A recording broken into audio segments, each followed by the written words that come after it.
Hi, this is Frode, and welcome to Actualize Notes TV, where I deliver 5 big ideas that we can use to actualize our potential, and I give you some tips on how you can apply the ideas. Today we have another great book, Spartan Fit, by Sena with John Durant. Spartan Fit, subtitle, 30 days, transform your mind, transform your body, commit to grit. Angela Duckworth, leading researcher on the science of grit, calls Joe Sena a paragon of grit. And just how awesome is that? And Joe is the founder of Spartan Race, a series of obstacle courses that he arranges across the world. And I am really excited about the first Spartan race I'm going to do in London this April. Spartan Joe Sena is also a legend in endurance racing competitions, and he has run in 1 week. He ran 3 ultramarathons, all over 100 miles, and that's just an insane accomplishment. And John Durant is the author of the Paleo Manifesto, which, in addition to being the founder of Wild Ventures, an angel fund in healthy living. If you want a 30-day training program to transform your mind, transform your body, and commit to grit, you'll love this book. And it's really a 30-day program, 30-day training program to rock it in one of his obstacle races. Well, a bunch of my favorite big ideas, 5 of them here. First big idea, 7 pillars. Joe presents 7 pillars that he has in this training program to help you become a well-rounded athlete. I'll go very quickly through the 7 pillars here, and you'll have to check out the book for more. The first pillar is endurance, which basically means being able to move over long distances through running, walking, swimming, etc. Then we have strength, your ability to move heavy objects. He also stresses the point that Mother Nature has provided us with a gym in our body, so a lot of the exercises are done outside. The third pillar is athleticism, which means coordinating and applying your strength and endurance, the first 2 pillars. It also increases your flexibility and balance, and burpees are a wonder drug to do this. I do at least 10 sets of 10 burpees each day to amp up my energy each day. Then the 4th pillar is recovery. It's important to stress your body to beyond its limits to become better, but it's also important to have active recovery days where you do things like meditation, yoga, walking, or other light activities. Then the 5th pillar is nutrition. And Joe doesn't talk about dieting. It doesn't mean dieting. That's not good nutrition. It means having an optimal way of eating that you can stick to over the long run. That will give you lots of energy. Then the 6th pillar is mind.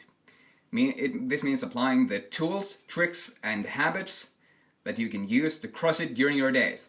And in the 3rd big idea, I'll give you a great tool for your mind.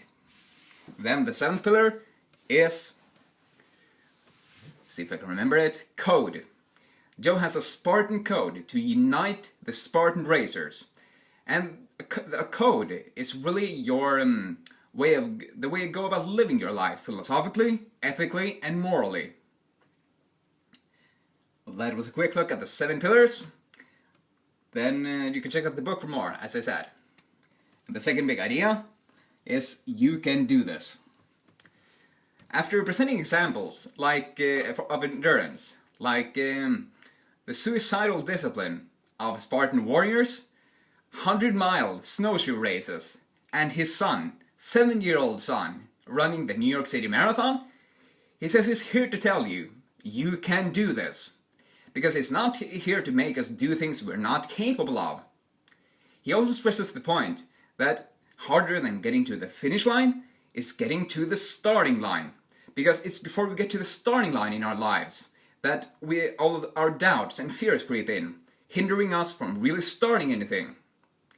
Which brings me to the question, what is your number 1 starting line in life? In terms of your business, family, or your hobbies or health, what's the first step you can take towards getting to the starting line, towards improving one of those areas? Remember, you can do this. Hardest thing is getting to the starting line. Finish line, easier. Third big idea, make your bed. After having dozens of interviews with highly successful people, Joe has found out that one of the most common habits of them is to make your bed. Because this helps you start out your days on the right foot. Instead of jumping into email, text messages, Facebook, news, watching television, all things, and letting external things control your mood, he advises us to instead deploy these simple rituals that will get us into a positive and productive mindset. I started making my bed when I read this myself, and it's just insane. When I make my bed, I have done something productive, and that makes it much easier to keep the ball rolling. Jim Rohn echoes the same wisdom in the five major pieces to the life puzzle, where he talks about that every discipline affects every other discipline. And this means that if you start your path with a positive discipline, for example making your bed, there is a much greater chance that you'll continue with the positive disciplines. But if you start with a negative discipline, for example jumping into email, well, it's much more likely that your whole day will be a mess. And why does it really matter that you make your bed? Well, it presents something from Gretchen Rubin, who is the author of The Happiness Project. And she says that the most common response she gets when she asks people what makes them happy, it's making their bed. And this is also supported by a survey of 68,000 people at hunch.com. And there we find out that whereas 71% of people who do make their beds consider themselves happy, and 62% of people who don't make their beds consider themselves unhappy. How incredibly simple isn't that? So, the real core of this idea, as you may know, is make your bed. It will get you into a positive mindset and positive productive mindset, and will help you snowball into a great day. It will also make you happier. Fourth big idea, be a hero daily. Joe mentions that your heroic moments are not the result of singularly heroic feats, but rather the actions and habits we perform regularly across our entire lifestyle. And he likens this to the samurai warrior's stance. The samurai stance is the little foundation of his performance. He gotta be real steady so he can fight well. And just like that, our regular practice, what we want to get good at, is the foundation of our physical performance, or performance in any way. So, let's consider an example.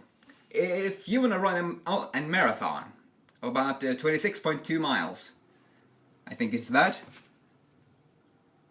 Yeah, it might be about 26 miles. But you can only run 5 miles right now. What do you need to do to be able to run that marathon? Pretty obvious, right? Well, you need to start running often, and you need to start running longer distances over time until you eventually are capable of running that marathon. You need to be a hero daily. You need to practice regularly. And of course, as Aristotle once said thousands of years ago, we are what we repeatedly do. Excellence, then, is not an act, but a habit. Which makes me wonder, where do you need to be a hero daily to crush it? Me? I need to read, write, teach every single day. What are your 1 or 3 core practices? Then, the fifth big idea, and this is one of the most inspiring things I have ever read. Joe makes the commitment and says that he will not rest before he has made obstacle racing an Olympic sport. And if you didn't know, the International Olympic Committee has a really detailed process for acceptance as an Olympic sport, which is really tough to satisfy. But Joe says that Joe makes an oath that he won't rest until he has made obstacle racing an Olympic sport. And that commitment is just insanely inspiring. That he makes a public commitment to do something. That means that he can't back off. And it also makes me wonder, what are you committed to? And what do you swear an oath to creating in your life in terms of your family and relationships? What do you swear an oath to creating in terms of your legacy, the contribution you're here to make, and what you are going to be remembered for? And what do you swear an oath to becoming as a person, i.e., actualizing your potential? I swear an oath to creating an academy where people can learn how to actualize their potential. In a few years, 5, 10, 20 years, you'll see if this holds. So, that was Oath. Be a hero daily. You need to perform heroic feats. You need to be a hero daily. Make your bed. 78% of people who make their bed consider themselves happy. 62% who don't consider themselves unhappy. Make your bed, start your day off in a productive mindset. With a productive mindset. You can do this. Harder than getting to the finish line of something is getting to the starting line. Remember that. Don't let your doubts and fears hinder you. Then the 7 pillars. That was a super quick look at Spartan Fit. Thank you, Jocko Sena and John Durant. Well, what is the one idea that jumped out at you? And how could you make it a more practically embodied part of you starting today? Well, I highly recommend that you read the book and sign up for a Spartan Race. It will be awesome. I hope you enjoyed this video and that you continue to actualize your potential so we can create a better world together. Thanks for watching. Have a terrific day. See ya.